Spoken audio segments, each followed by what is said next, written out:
A very good morning to you. We're coming to you live from the Chinese Economic and Commercial Office of the Chinese Embassy right here in Nairobi along Ngong Road. And just a few statistics is that it's estimated that the Chinese have a footprint in terms of investment or projects that they are supporting here in Kenya around 400. Now, to put this into perspective and also looking at the China-Kenya trade relations in depth, we're joined by Dr. Guotsa, who is the Economic and Commercial Counselor. Just recently, Chinese and local entrepreneurs who want to access either market were were given an opportunity to do so with the introduction of the direct flights between Nairobi and various provinces in China. So what impact will it have on the social economic development of Kenya, and also what is China looking at in terms of increasing its investment portfolio? That is what we're going to be putting into perspective right here. So good morning, sir. Good morning. So the Chinese, it's quite a large footprint, and we've already seen by statistics is that Chinese is one of the greatest investors in Africa. For the last 10 years, you've beaten all the other countries that have been seeking to invest in Africa. With the introduction of the direct flights between Nairobi and various provinces and China, what impact do you think it will have, especially on the Kenyan economy? Yes, and just several days ago, I attend the function of the direct flight from Changsha to Nairobi. This is a new one, and I think the direct flight from Changsha to Nairobi have a very, the three good things for China and Kenya. The first is about, I think, it's the people-to-people exchange is closer than before. Businessmen or tourists have another the choice, not only from the Guangzhou to Nairobi, but also from Changsha to Nairobi. So because the new direct flight add the passengers, so I think it's very good for the tourism, for the Kenya, for Masai Mara, for Ambassador, yes, and at the same time, for the Kenya businessmen who want to visit China, and this is also a new choice. So more and more Kenya businessmen, it's easier to choose the direct flight only within 12 hours, and then from the Nairobi to Changsha, the capital of the province. Market access and exchange of tradition and culture between the Chinese and the Kenyans, and also we're going to see a bloom in the tourism sector. That is what you say. Kenya has been eyeing in as far as the tourism sector is concerned, and I can hear you actually have visited the Masai Mara, the Amboseli. The tourism sector has been eyeing emerging industries like China and Asia. Do you think that this is a step in the right direction, that now China is going to be easily accessible, or rather Masai Mara and the various attraction sites are equally going to be easily accessible to the Chinese? Yes, and actually I would tell you, in China, Kenya is very famous. Yes, the famous not only for the SGR, but also for Kenya is the top one destination of the safari in the world. So for the Chinese people, some people would like to make a award for the student if he got very best score, and the award is visit Kenya to see the animal. So I think this is so there are so many Chinese students would like to carry out the tourist study in Kenya, and many the family tourists also visit Kenya in the July to the September. So if you visit Masai Mara in the hot season, and I think you will find at least 50% of the people are from China. China signed an import agreement, especially for the avocado, and the policies. What policies has China put in place to ensure this is actually realized? That the local farmers here, avocado small scale, who happen to be small scale farmers, actually get their product to the Chinese market. Fresh avocado is a very important agricultural product in Kenya. And Kenya also concerned about the trade balance between China and Kenya. Although, the trade the trade volume is decided by the market. It's not by the the government the measures. But Chinese side understand Kenya's concern and efforts. So we do my best to push the Kenya agricultural products can export to China as soon as possible.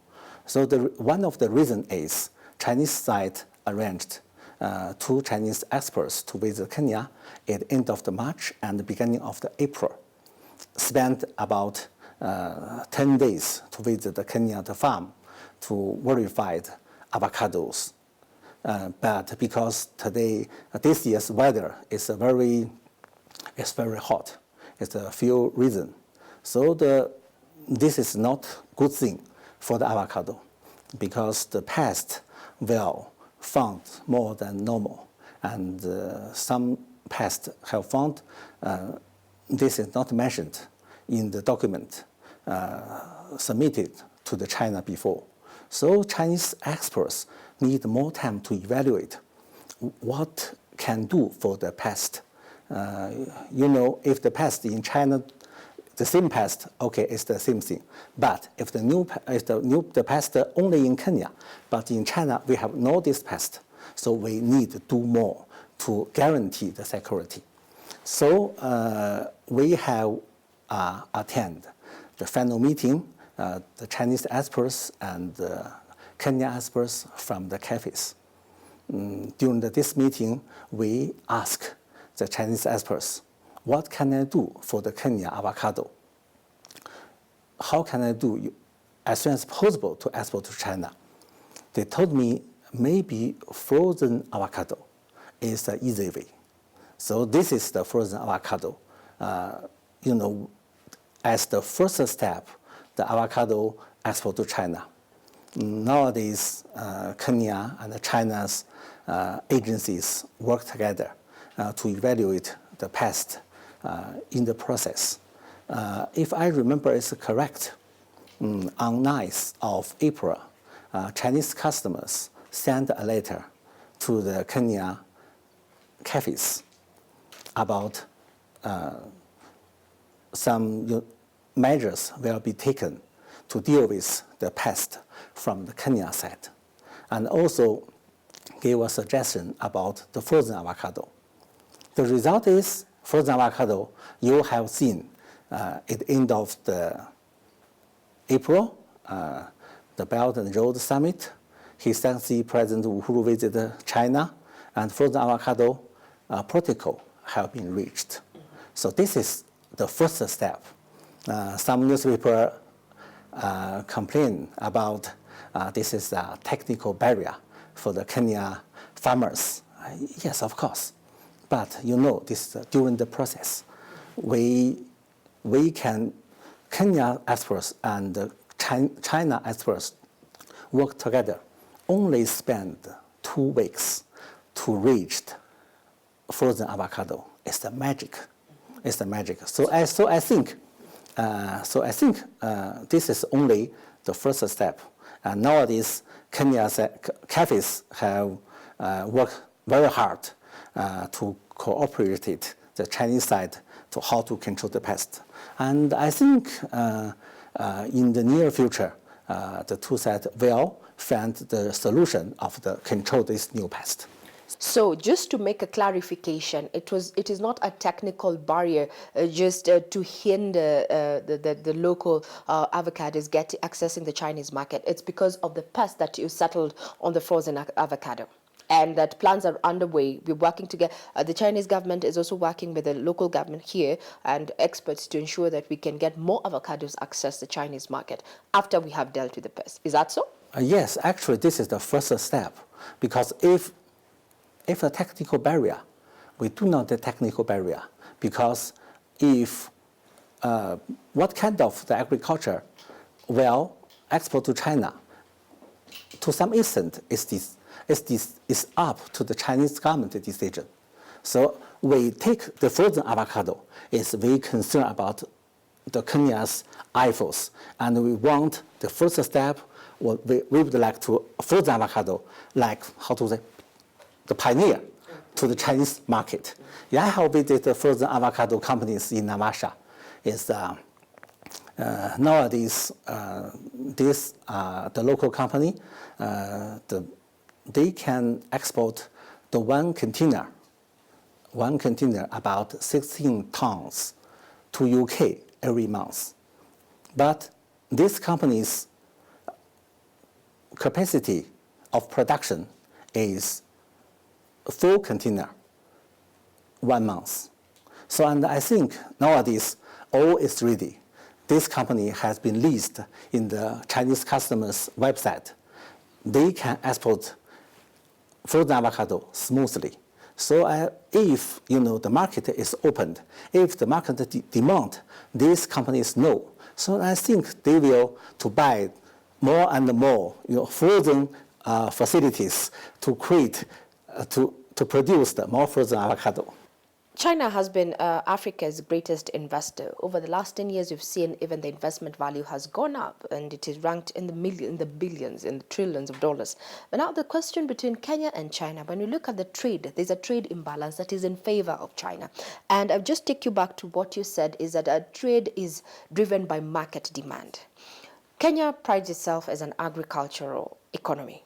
So rather, other than avocado, what other agricultural products can we look at, if not now, in the future, to access the Chinese market? Yes, and actually we can look back about what kind of Kenya agricultural product can smoothly export to China now.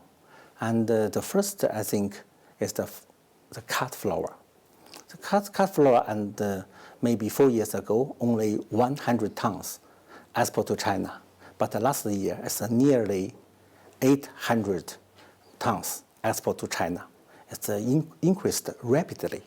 And besides the cut flour and the black tea also can be easier export to China. So this is, Kenya is the famous, the cut flour, the black tea, yes, and frozen avocado now.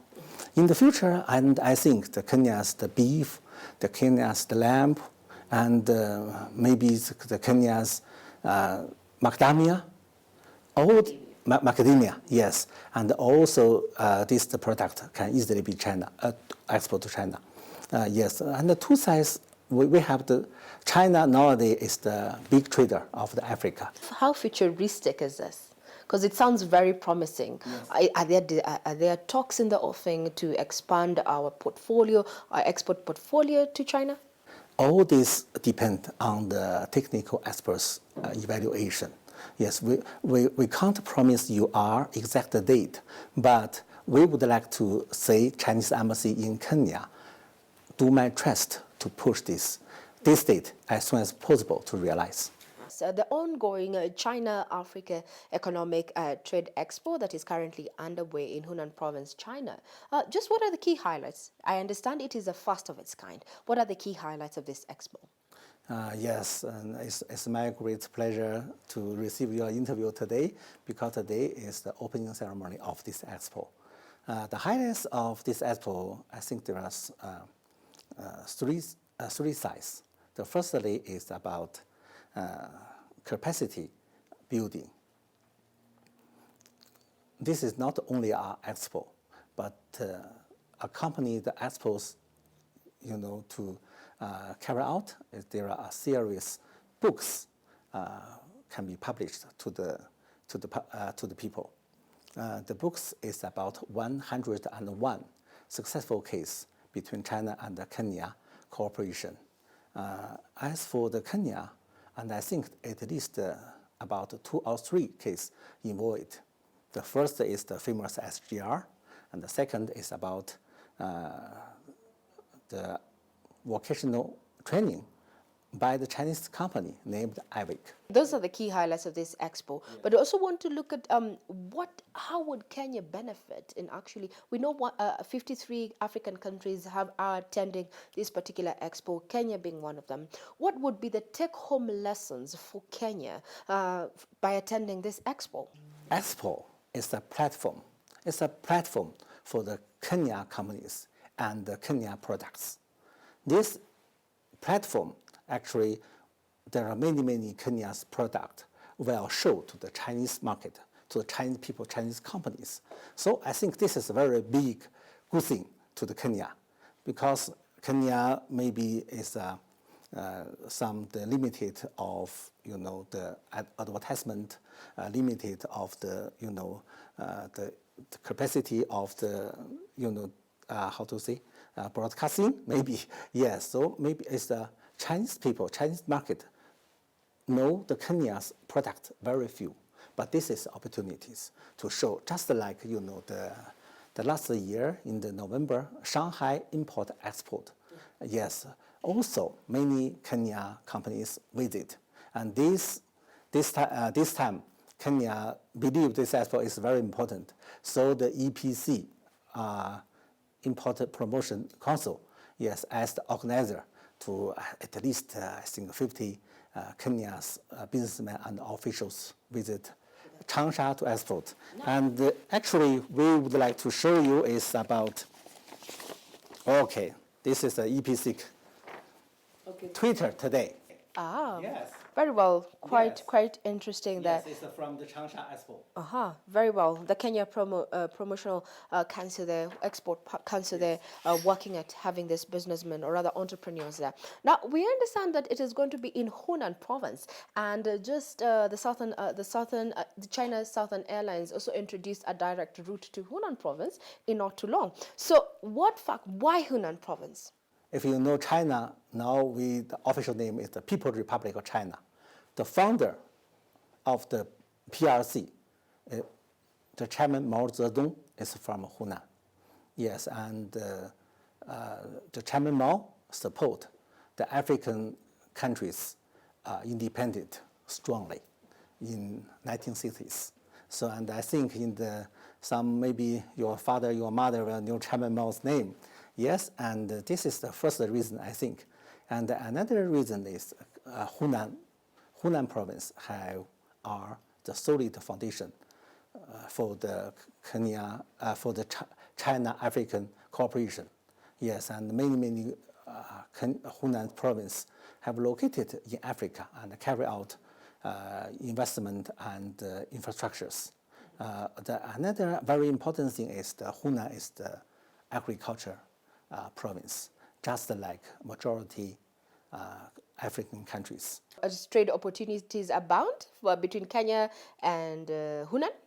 Yes, and if you only export, the preliminary agriculture product, the benefit is small. If the processing agriculture product can be great, can export, you will receive more benefit. For Kenya, for Hunan, there is a very the processing agriculture production capacities.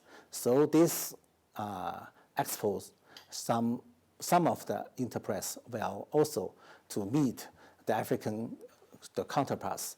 They will choose the opportunity, invest in Africa, and help African agriculture product to a new level.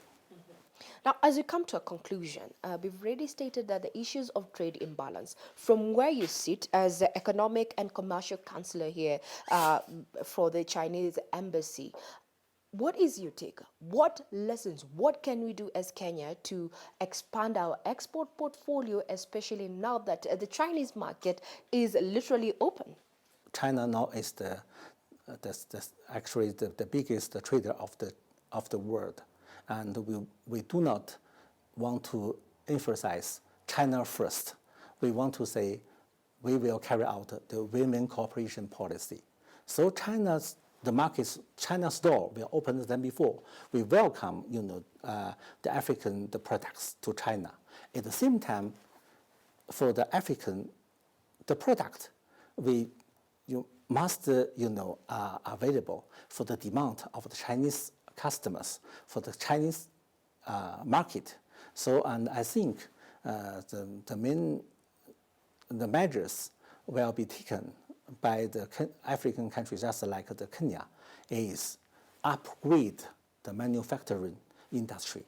Yes, so if you ask my advice is, I hope the Kenya will promote the environment for the investment.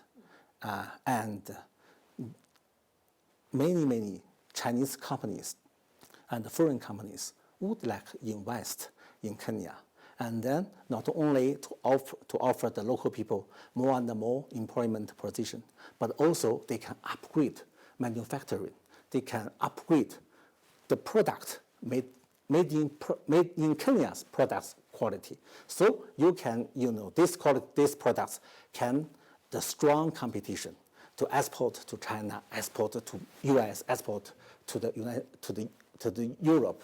So actually changed, to promote the environment of investment is very important, but this is very difficult.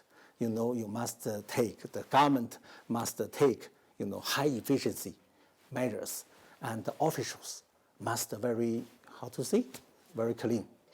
Just to digress, they've been concerned about the issue of quality assurance of products that land in our local markets from overseas, from China, from elsewhere. What are you doing as China to ensure that products that are accessing our local markets that are of good quality? If you visit the United States, you visit Europe, you go to the supermarket, you will see many Chinese the product in that market. But you will evaluate why the quality in the US, the Chinese product, is higher than Africa. And I think there are two reasons. The first is the price, because in African, some people only need the low price, but this is not an excuse, I think. But normally the theory is the low price and the best quality is not compare. This is the first thing. And the second is we Chinese government actually for the fake the product, the illegal product, we will prohibit it. So we have the channel with the Kenya agencies. If the Kenya's government told my office of the embassy which companies have produced the fake product, you can tell me. I can prohibit this product from China to export to China. I export to Kenya. But this is not only need the Chinese size corporation, but also the Kenya trader. Kenya trader should refuse the fake product, should to buy, the available price, the product to the export. But I think this is in the process. Very well said. Now, there are two things that are happening in Kenya, and we have to make so much noise about it. It is already the high season. So are you planning to visit the Mara during this high season to sample, some unique true safari? Yes, and actually, Masai Mara is the best safari in the world. I have visited 1 month ago. My family have visited the Masai Mara's neighbor is Serengeti. Yes, and in Tanzania, yes, of course. My opinion is Masai Mara is still the number one. Yes, and my family have visited Masai Mara several times, and my friends from China, who want to visit Kenya, the first destination I will suggest is Masai Mara. Very well. Thank you for the vote of confidence. Now, Kenya Broadcasting Corporation is a host broadcaster for the AFCON 2019. That is the Africa Cup of Nations. And it is the 32nd session of this. And as a host broadcasters, would want to tell you that we have a hashtag that is trending, and it is hashtag AFCON Eco KBC. How about you just tell our viewers there that AFCON Eco KBC? Do us that favor. AFCON Eco KBC. Indeed, as you've heard there, AFCON Eco KBC that we had to digress. We had to say that, hey, KBC is the host broadcaster of the 32nd AFCON games that are happening in Egypt. And we are happy that you have come along with us. Now, just a take home from the discussion that we've had, just trying to put into perspective the Kenya-China relationships right here with a great footprint in Africa. China still remains one of the greatest investors in Africa. And for us here in Kenya, in order to better access, to increase our export portfolio, we've been challenged by the Economic and Commercial Councillor right here, that is Ngwatsa, saying that we need to focus more on value addition in the manufacturing sector, and their chances to increase our export portfolio to include beef, lamb, and also increase our cut flowers and black tea. All that if we look into matters quality. Thank you very much. I hand you over back to Broadcasting House. I'm Regina Manyara. We were coming to you live from the Chinese Economic and Commercial Office of the Chinese Embassy right here in Nairobi along Ngong Road.